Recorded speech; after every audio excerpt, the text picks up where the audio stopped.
दशोना कहती है 2009 की गर्मियों में मैं वुमेन्स क्लोथिंग डिपार्टमेंट में काम कर रही थी।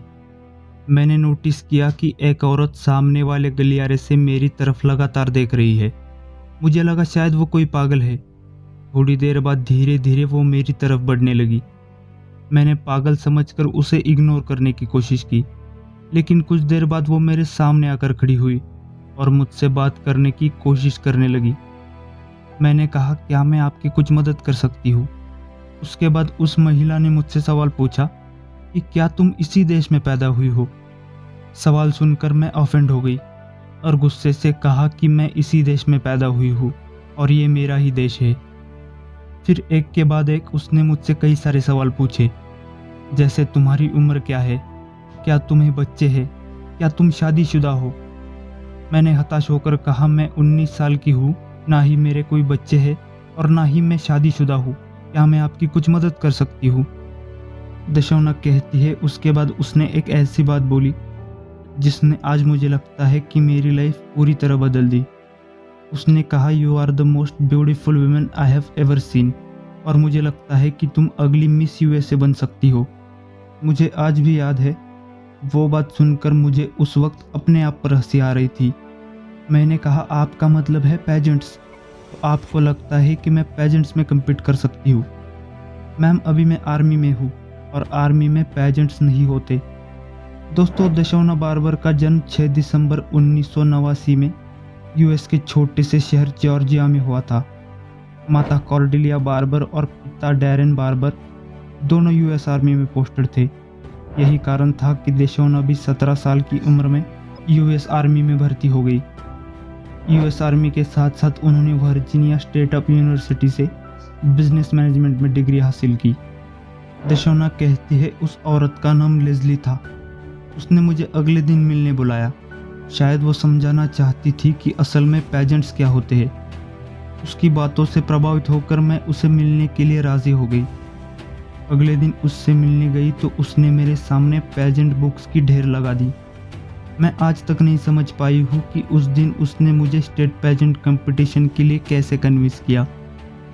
दोस्तों, मैं बताना चाहता हूँ कि जब मिस यूएसए हो, मिस इंडिया हो या कोई भी ब्यूटी पेजेंट की बात आती है तो पहले आपको अपने स्टेट को जीतना होता है। दशौना आगे कहती है, 3 महीने बाद मैंने अपने पहले स्टेट पेजेंट में कम्पीट किया। मैं हार गई। दूसरे साल मेहनत की, फिर स्टेट पेजेंट में कम्पीट किया। मैं फिर हार गई। तीसरे साल और कड़ी मेहनत की, उसी स्टेट पेजेंट में कम्पीट किया और तीसरे साल भी हार गई। उसके बाद लगातार चौथे, 5वें और 6ठे साल मैं उसी स्टेट पेजेंट में हारती गई। मैं 6 साल तक अपने स्टेट को भी नहीं जीत पाई।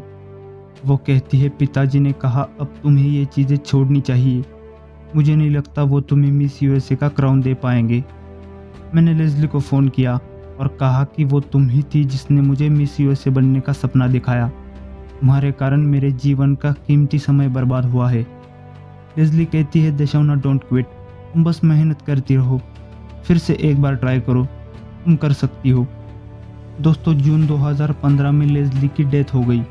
उसकी डेथ के 6 महीने बाद दशौना ने मिस डिस्ट्रिक्ट ऑफ कोलंबिया का क्राउन जीता और फिर उसके 6 महीने बाद जून 2016 में 50 स्टेट्स की 50 अलग अलग कॉम्पिटिटर्स को हराकर वो पहले महिला सोल्जर बनी जिसने मिस यूएसए का कंपटीशन जीता हो।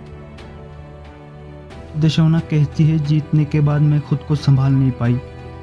लोग मुझे अक्सर ये सवाल पूछते हैं कि आप जीतने के बाद कुछ ज़्यादा ही इमोशनल हो गई थी।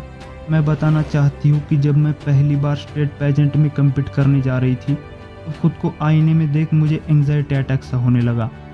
अब लेज़ली ने सहारा दिया और कहा कि जब मैंने तुम्हें पहली बार इंटरोगेट किया तो तुम्हारे अंदर कुछ खास बात देखी थी। मुझे लगता है तुम आसानी से ये कंपटीशन जीत सकती हो। तुम बहुत सुंदर हो। You just have to believe in yourself, because if not you then who. दशौना आगे कहती है, मुझे आज भी इस बात का दुख होता है कि मैं लेज़ली के फ्यूनरल पर नहीं जा पाई और ना ही किसी ने मुझे कुछ बताया कि उसके साथ क्या हुआ है, क्योंकि कोई नहीं जानता था कि हम दोनों दोस्त थे। मेरे लिए मिस यूएसए फाइनल्स में कम्पीट करना आसान नहीं था। एक तरफ लगातार 6 साल हारने का डर और दूसरी तरफ लेज़ली की मौत का दुख। मुझे एंग्जाइटी होती थी, लेकिन तुरंत मुझे लेज़ली की कही बात याद आती थी, if not you then who. शायद मैं उसके विश्वास को, उसकी सोच को सही साबित करना चाहती थी कि जिस लड़की को उसने इंटरोगेट किया था वो सच में मिस यूएसए बनने के काबिल है। देशोना बताती है कि जब भी लाइफ में कोई प्रॉब्लम आए तो अपने आप को एक बात हमेशा पूछो, if not you then who. दोस्तों, हम देशोना बार्बर की पर्सनैलिटी, उनकी थॉट प्रोसेस और उनके जीवन के दूसरे पहलुओं पर आगे विस्तार में चर्चा करेंगे। वीडियो पसंद आया तो चैनल ज़रूर सब्सक्राइब कीजिए। मैं काम की चीज़ें सुनाता रहूँगा। खुद पर विश्वास रखें, मेहनत करें, दूसरों की मदद ज़रूर करें और याद रखिए, वक्त हमारा है।